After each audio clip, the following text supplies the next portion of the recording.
Your competitor analysis is where we will look at typically your top 3 competitors. Now, this can be competitors that you give us, or it can be our perceived competitors for you when we're doing our research. So if we're looking, for example, for estate agents in Brighton, we'll look at who comes up the most in all of the different areas where we're conducting our research. We will then really drill down into their services, their resources, their online presence, any offline presence that we can find. We will basically do a SWOT analysis for them, and then we'll look at where you win and where you're exposed. We'll then give you this gaps and opportunities slide to let you know what we can do differently. One thing that we also include is this prospective customer touch points.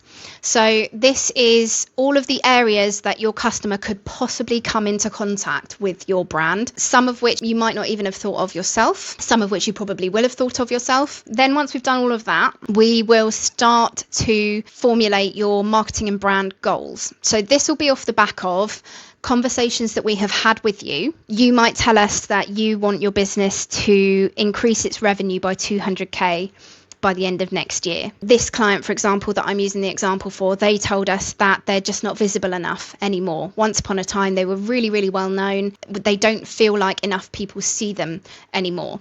So that's an awareness goal. And obviously for most, the goal is to increase inbound inquiries. We will then break down, for our benefit as well as yours, your brand story. So again, this comes off of the back of a strategy session that we have with our clients before we produce this document. This is basically everything we know about your brand and its origins, the purpose and the vision that your brand has, why people should find you interesting. So we break down here for you our recommendation on how you need to position yourselves, whether that's how you're already positioning yourselves or whether we feel that needs a bit of work. That will be in your strategy document. We then break down your USPs, so your unique selling propositions.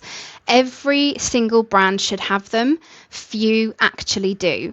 There are so many businesses that believe that we are family oriented, we are family led, we've been around for 80 years, we're relationship driven. Those aren't USPs. If a competitor can take what you believe to be a USP, copy it, paste it on their website and pull it off as their own, it isn't a USP. Then we go into your tone of voice. So from the conversations we've had with you, the research, the analysis, the competitor research, we will agree where your tone of voice needs to sit.